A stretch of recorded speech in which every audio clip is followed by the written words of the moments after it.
This video is introducing minor scales in tetrachord position. This is on page 183 in your textbook. Let's begin by talking about tetrachord position. A tetrachord is just a 4-note scale. Okay, so if we were playing the C major scale and we were going to play it as tetrachords, we would just divide the scale up between the hands. So instead of one hand playing all the notes in the scale, the left hand would play the bottom 4 notes, and then the right hand would play the top 4 notes. So if we're on the C major scale, the left hand will play C, D, E, F, and then the right hand plays G, A, B, C.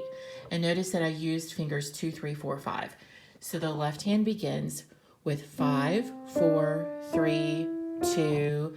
Right hand is 2, 3, 4, 5.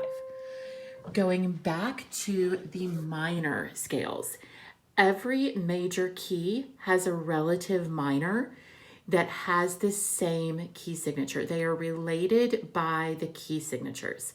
The relative minor begins on the 6th note of the major scale. So going back to the key of C, okay, we're in C major, we're going to step up 6 steps from C. 1, 2, 3, 4, 5, 6. So the relative minor is A minor. We can do that with any major key. Let's start with G. We're in G major. We're going to step up 6 and find what the relative minor would be. G, so G is 1, 2, 3, 4, 5, 6. So the relative minor of G is E. This just means that G major and E minor share the same key signature. The key signature for G major is F sharp.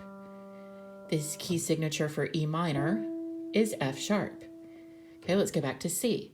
The key signature for the key of C is no sharps and no flats. So we go up 6 to find the relative minor. It's A minor, also no sharps, no flats. Let's do a couple more. Let's start with F. We're in F major. The key signature for F major is B flat.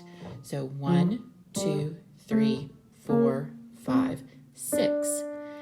Okay, so the relative minor of F major is D minor. This just means that F major and D minor both have a B flat in the key signature.